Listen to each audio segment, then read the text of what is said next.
Okay, so each day I'm going to list these announcements up there, but I'm going to stop just reading through them all because I think you have plenty of time to read through them yourself. All right, the main things are we have SI sessions that have already started. So our first one was last night. Did anybody go? 2, 3. Okay, remember, SI is the best if you kind of go regularly. Right? Don't wait till everything builds up and then think just before the exam you'll catch up, because SI is not really, except we will have a super session before the exam, but it's more of an ongoing thing than trying to just cram at the end. Okay? So it'll help you a lot if you go consistently. We also have these UTF office hours that have started now. Jeff and Gavin will be there for those. All right, so we finished up a chapter talking about mass spectrometry and infrared spectroscopy. We noticed that each of those methods gives us information that is not always enough to maybe predict the structure of a whole molecule, but they give us complementary information. Right? Mass spectrometry, like the name says, gives us some information about the mass of the molecule and some structural information by the way it fragments. Infrared spectroscopy is good at identifying the presence of certain functional groups. Right? So if we have those two pieces of information, we're starting to build up some information about a structure. So what we're going to do today is start in with the kind of the most powerful method that we can use in organic chemistry for determining structures. It's called nuclear magnetic resonance spectroscopy. We're going to start out by talking a little bit about the theory. Then we'll look at our first spectrum, and we'll see how it looks different than the other spectra that we've looked at. We'll ask ourselves, what information can we gather from this? And then we'll start talking about those types of information. All right? Any questions on ongoing detail? So remember, those Learn Smart things are going on. We're on to the week 2 homeworks. Those will be over last week's material. All right? Okay, so we're going to start off with a clicker again today. Let's talk about NMR then. All right, so here's kind of our... chops it off up there. And down there. Here's kind of our learning objectives for this chapter. So what we're going to do, we're going to start out just by talking some about some theory first. Tell us a little bit about at least a very simplistic view of theory on how the signals are generated. And then the first thing we have to then do is, if we look at a molecule, we have to be able to predict how many signals that molecule would give us. Okay? And that's largely dependent upon symmetry. So we're going to look through and work through some problems to try to predict that. Once we've been able to do that, then we can start to look at an actual spectrum and ask ourselves, what kind of information can we gather from this? Okay? All right, so here's just a kind of some general things. I think I've mentioned these all before. NMR, like I said, is really the most powerful technique that we have. Routinely, if you're an organic chemist, if you're doing synthesis or doing something like this, you are going to the NMR spectrometer every day. Okay, so it's kind of like, at least if you're doing old school biology, if you're looking at microbes or something, and you're using a microscope, you'd be using that all the time to look at these things. For organic chemistry, it's the NMR spectrometer, okay, that we go to all the time. Okay, it uses radio waves, and those radio waves are used to interact with nuclear spins. And the nuclear spins that we're going to look at are for protons, and we can look at carbon, but it turns out that carbon-12, the most abundant nucleus, or isotope of carbon, is not NMR active. It has no nuclear spin. But we can observe the carbon-13 isotope. And we'll talk about that later, and there's some challenges because carbon-13 is only 1.1% of all of the carbon. So it makes this technique much less sensitive because we're looking at a much smaller percentage of the atoms in it. So we can detect both of these atoms. It gives us information about the number of equivalent nuclei. It gives us information about the chemical environment around that nucleus. And it tells us something about how many protons are on adjacent carbons as well. So we really are able to view specifically, say, protons and then connect things up by looking next door. So this is kind of the general, kind of simple look at the theory. So as nuclei, if they have a spin, okay, they create their own small magnetic field. And that magnetic field, so they're little nuclear magnets. In the absence of a magnetic field, they're just kind of randomly oriented. All right?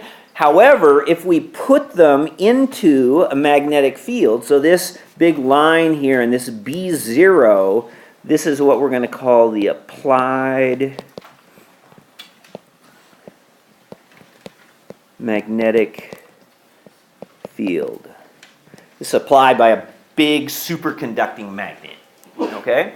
When we place these spins in the magnetic field, they orient themselves to the magnetic field.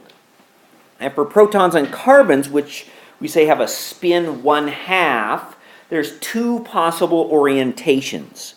One orientation is like this one. Notice that is aligned with magnetic field. So aligned with B0. Okay. And we have some that are going in the opposite direction, like this one here.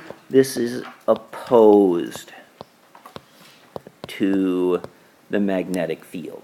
Okay, so they can either go along with it or they can go opposite of it. Okay? Because the energy gap is so small, the populations of those two are almost the same. Okay, but it turns out that the one that is aligned like this, we'll call this either the alpha state or sometimes called the plus 1/2 state. The lower, this one is lower in energy, okay? And the one that's opposed is slightly higher in energy. Okay? The energy gap is very small. There's a slight excess of spins that are in the lower energy state than the higher one. Yeah. Did you write? Oh, I did. I wonder why that is. Huh. Okay, so this one we usually refer to as either the alpha state or the plus 1/2 state. And the one that's in the higher energy is the beta state or the minus 1/2. Okay? This energy gap, so if we shine radio waves, or radio frequency, on this system, then the alpha spin can flip up to the beta spin. Okay, so the frequency of the light, the energy of the light has to match that energy gap for that nucleus. Okay? So it jumps from a lower state to a higher state. All right, everybody get that? Now the energy gap between the two states depends upon the strength of the magnet. Okay, so I have this graph here, and what it says is this energy gap, this is the energy gap here, depends upon the frequency, right? Because those two have to match. And for the nucleus, it equals this big equation. And what I really want to point out here is this B is the magnetic field strength. All right, so as the magnetic field gets stronger, the energy gap gets bigger, and we need a higher frequency light to match that energy gap.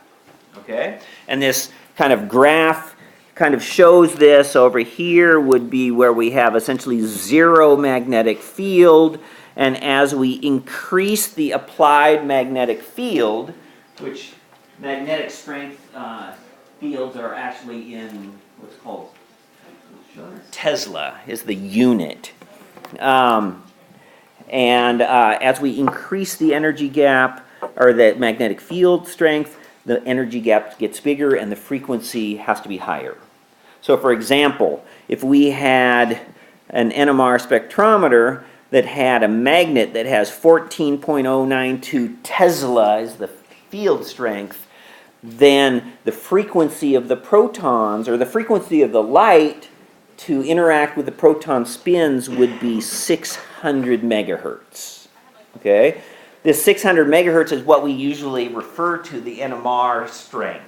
Okay, so we say, oh, it's a 600 megahertz NMR, but what that is the frequency of light that would match the energy gap for the protons.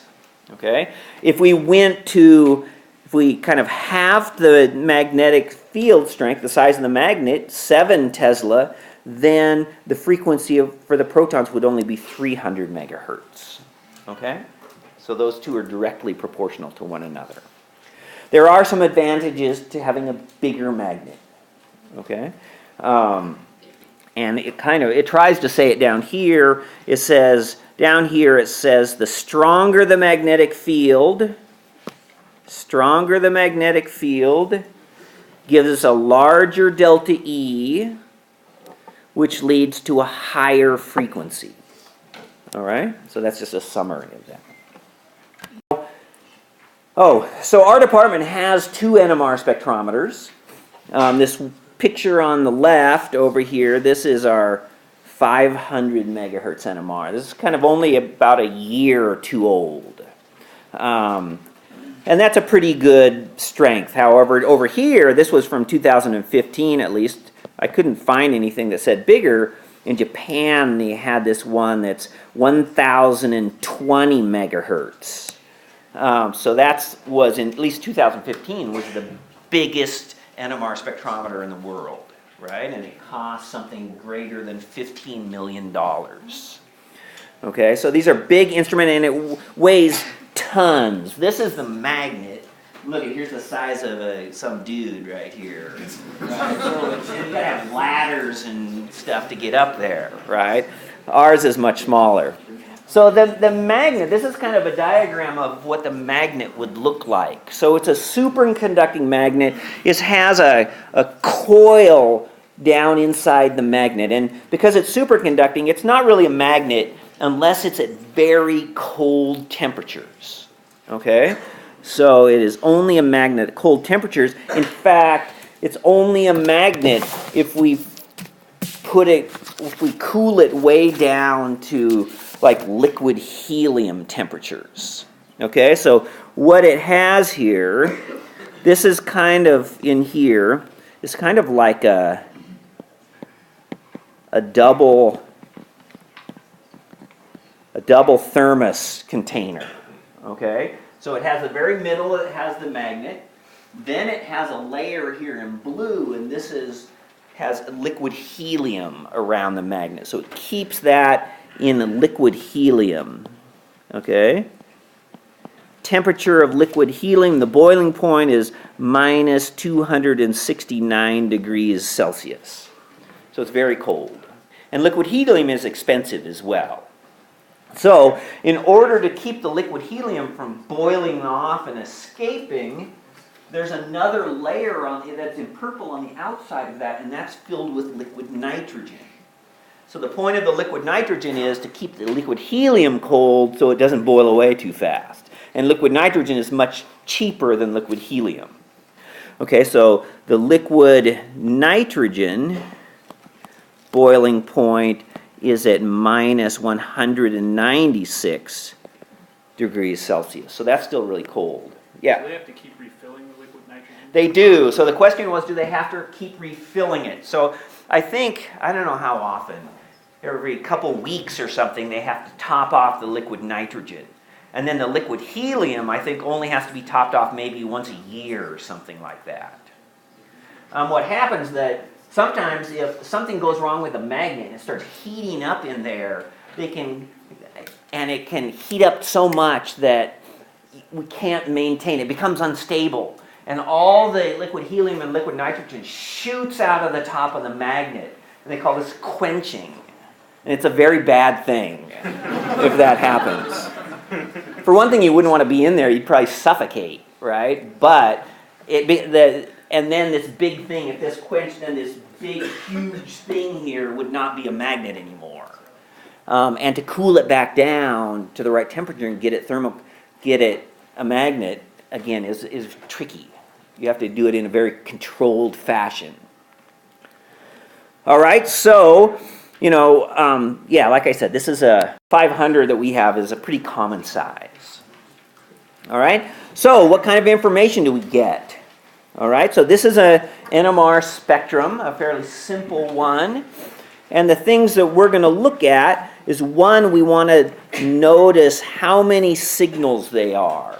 And in this spectrum, I would call this a signal, this a signal, and this a signal. Okay, so there are 3 signals in this spectrum. Okay, it means there's 3 types of unique hydrogens. All right, the next thing we're going to talk about is called the chemical shift. And that's the position of the peak or the signal along this graph. All right. The third thing is the integration. And so for proton NMR, the area under one of these signals, the integration, the area under this is proportional to the relative number of hydrogens. Okay? And then the fourth thing is called the splitting. And so that's how we see that this signal has 3 peaks. This signal over here has 4 peaks. This signal has only 1 peak. And this tells us how many protons are on adjacent carbons. Okay? So we get different information from each of these parts of the spectrum. So the first thing we need to look at is, how do we decide for a given molecule how many signals we would observe? All right? So the number of the signals equals the number of different types of protons or carbons for the C13 in the molecule. Okay? Protons or nuclei in different environments give different signals. When it's a different environment, it means one could be on a double bond, one could be on a carbon next to an oxygen, one could be next to a chlorine. These are all different environments. Okay? They would have different positions, different chemical shifts. So protons that are equivalent based upon symmetry have the same signal. Okay? So if we look at some simple molecules here, we have this trimethylamine over here. Yeah, question? When we're talking about protons, are we talking about the protons in all of the atoms, or like just the hydrogens attached? Well, okay. So when I talk about protons, I'm talking about the H protons. Okay. There's 1 proton.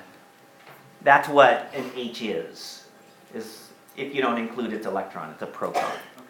And that's what we call it, proton NMR versus deuterium NMR versus tritium NMR or something like that. Yeah, so that's it. Yeah, we're not seeing all of the protons in the carbon. Well, when we look at C13 NMR, we'll be looking at those protons in the carbon, right, in the middle, but we just call it a carbon then. Okay, yeah, good question. I never thought about that. I kind of jumped right past, I guess. So what do you think as far as symmetry and stuff on this trimethylamine? Do you think all 3 of those methyl groups are unique, or would we see 2, or would we see 1, or what do you think we'd see? Just a single peak, right?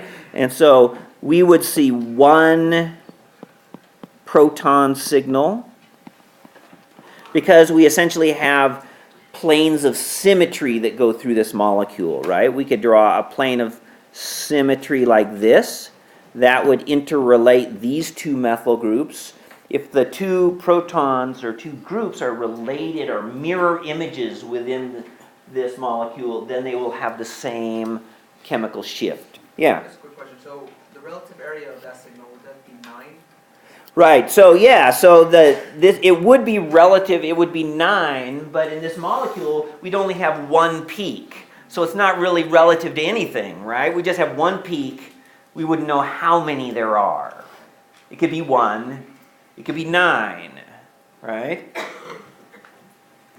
So there's a plane of symmetry there, there's one here, there's one here. So it turns out that all of these methyl groups are related by symmetry. So they give a single signal. If we were looking at the C13 NMR, we'd also see one C13 signal. Right? Because all those carbons are related as well.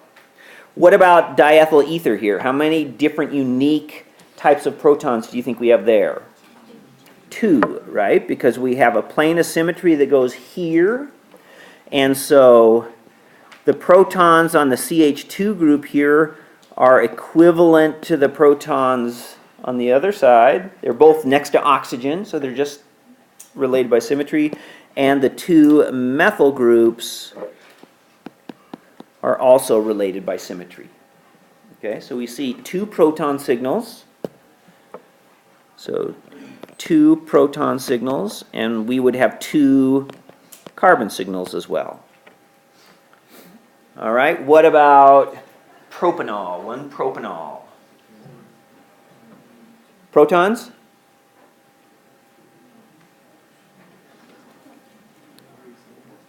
Suppose we have 2.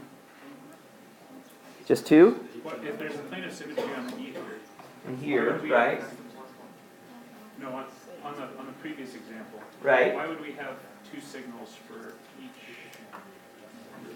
If there's a No, we have 2 total signals. We have 1 for the protons in red, and we have 1 for the protons in blue. Oh, okay.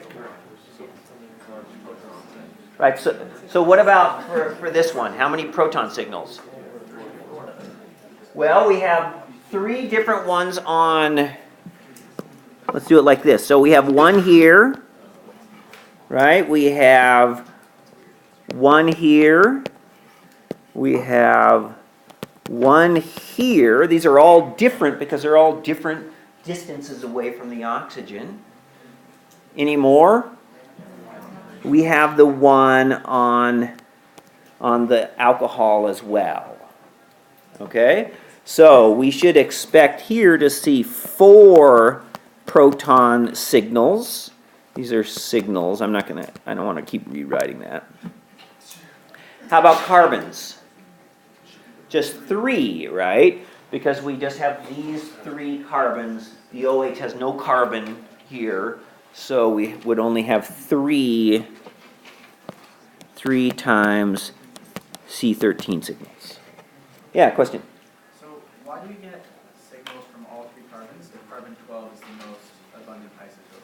Oh, okay. So the question is, why do we get signals here if carbon 12 is the most isotope? So what happens is that for each carbon here, there's for a given molecule, there's a 1.1% chance that it'll be a C13. All right? And so in the bulk of your sample, there's going to be in some population of that, there's going to be a C13 at each one of these positions. But we're really only detecting, so if you have, let's say it's simply you have, 100 molecules, right? That's not very many, but you would have 1 C13 here, 1 C13 here, and 1 C13 here. In 3 molecules, you'd have a C13 on each one of those. And those would be the only molecules in that whole sample that you would be detecting for the C13 NMR. Okay? Yeah? When you use NMR and we have like our proton NMR and our carbon 13 NMR, are those 2 separate pieces of information, or do you see that on the same level?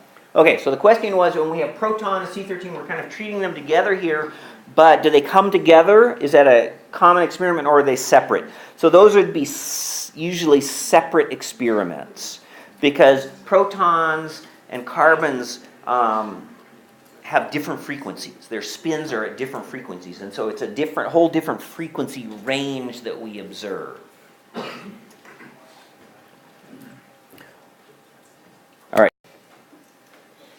All right, so up at the top here, here's this diisopropyl ether.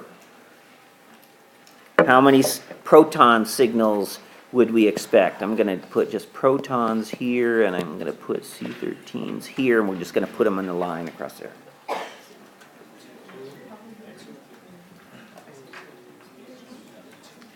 Just 2. All right, because there's a plane of symmetry that goes down through the oxygen, and then there's also planes of symmetry that go down these isopropyl groups. Okay? So we would get a signal for the CH next to the oxygen, right? The H next to the, and all the methyl groups would be equivalent. All right? So we're going to get 2 signals for the H's. So this is a place where we could look at that. We'll look at examples of that integration, right? What would be the ratio of methyl protons to methine CH protons?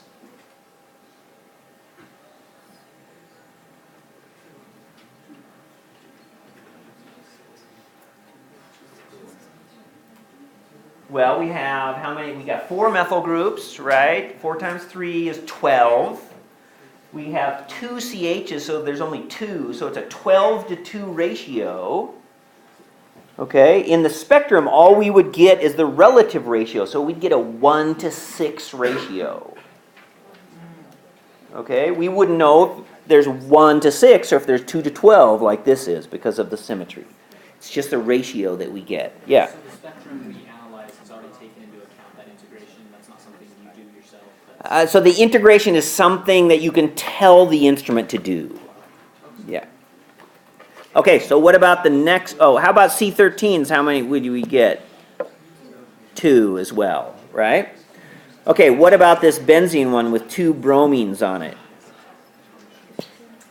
How many protons do you think we'd get?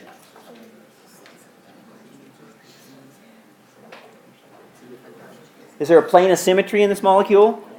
Yeah, so where's the plane of symmetry? Right down through here, right?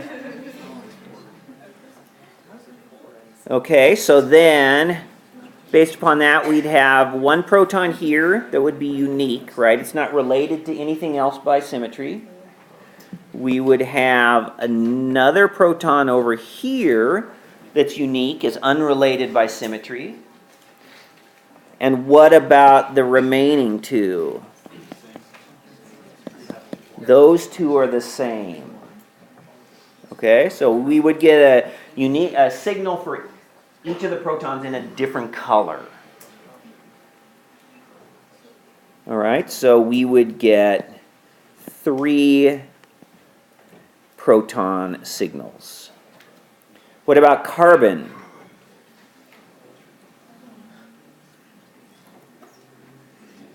How many?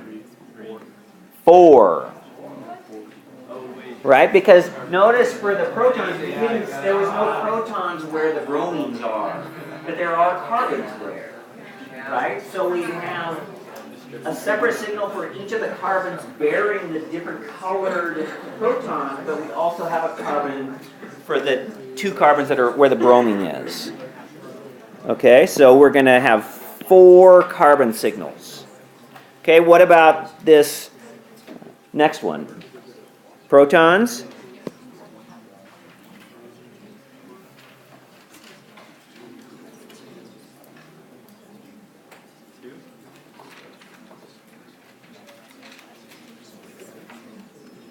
Six? No. 2. Right, so we get 1 signal for the OHs, for the protons on the oxygens, and then we get 1 signal for all the carbon-bound protons. Right, because we have a plane of symmetry that goes this way, that relates this proton to this one. It says those two are the same, and these two are the same. And then we have a plane of symmetry that goes right down the middle here, which relates these two and these two. Okay, so all four of those protons on carbons are equivalent. So we'd have two proton signals. Yeah, question? On the what? That's the second one. The other four would be one signal, and then the ones on the oxygen would be the other. Okay? How many carbon signals would we get? 2, right? Because we'd have one signal for these two carbons, and we would have one signal for these four. All right? What about the next one? Okay, we're going to get tired of this in a minute.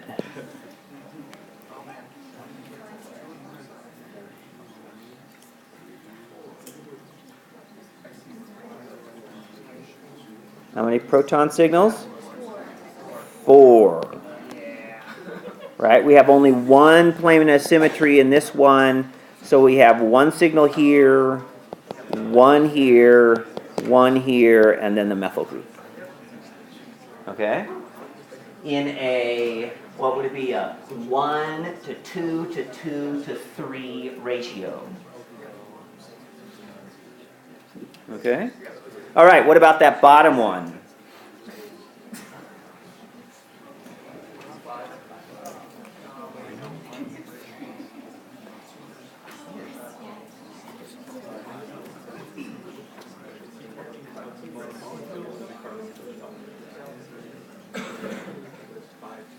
How many people think 5?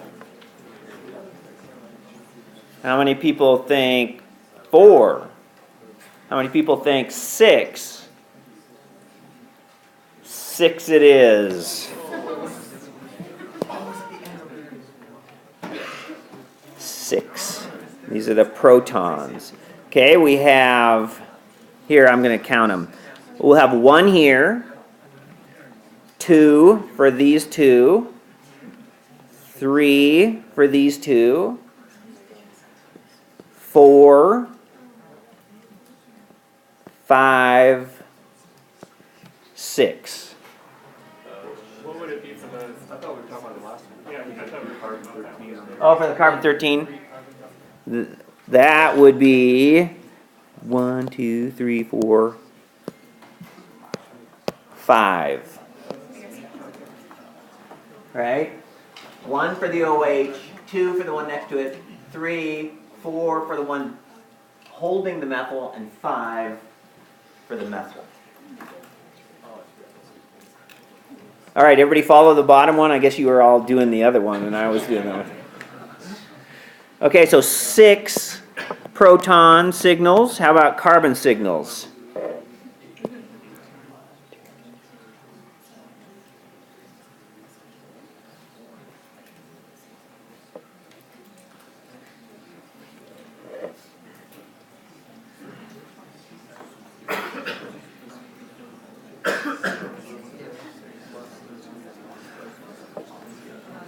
All right, so we're going to have 1 here, 2 across there, 3, 4, right? So 4 for the benzene ring, 5 for the carbonyl, 6, 7, 8.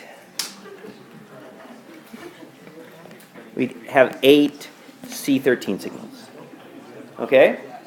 So another way to, and this is called chemical shift equivalence. So this is which signals should be, protons should be equivalent, is to do kind of a process of substitution.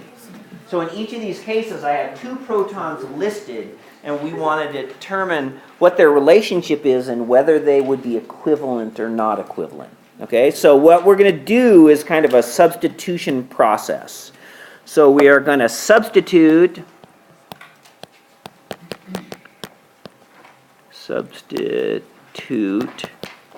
the H for, we'll just put X. You could put anything on here, okay? And we're going to do it for each of the two protons that we're interested in, and then we're going to compare the resulting two molecules and see what their relationship is. Okay, so for example, in one structure, we're going to replace the HA with an X. So the wedge will go to an X, the dashed line will go to an H. And then we'll do the same thing, but we'll replace the other hydrogen, like this. Okay, so now what we want to do is ask, what's the relationship between these two molecules?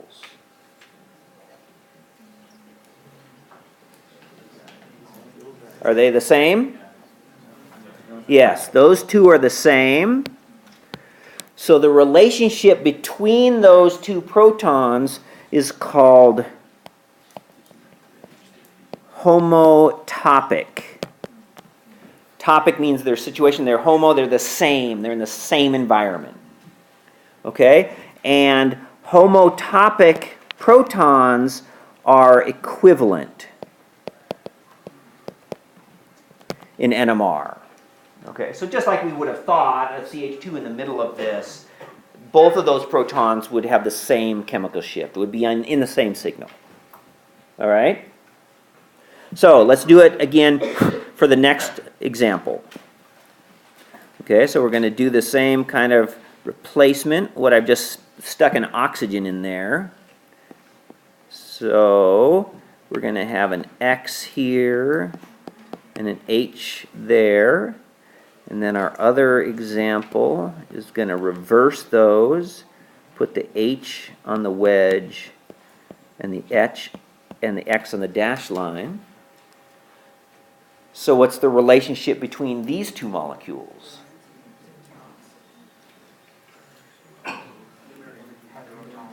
Right, they're mirror images, right?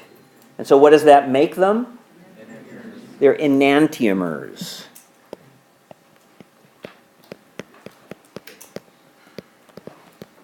Okay, and so these are called, their relationship is called enantiotopic. Okay, enantiotopic protons are equivalent by NMR. Okay? So they show up in the same signal? Yes, they show up in the same signal. As long as they're in an achiral environment. It's the normal solvent or something like that. Okay? So let's do the last one. What's different about the last one? We have this, we have a stereogenic center that's separate from what we're looking at, right? So that's going to stay the same. We're going to have an H and an X on one, and for the other one we still have the same with the chlorine, but we'll have the X coming forward and the H going back. All right, so what is the relationship between, oops, those got cut off, didn't they? Between those two?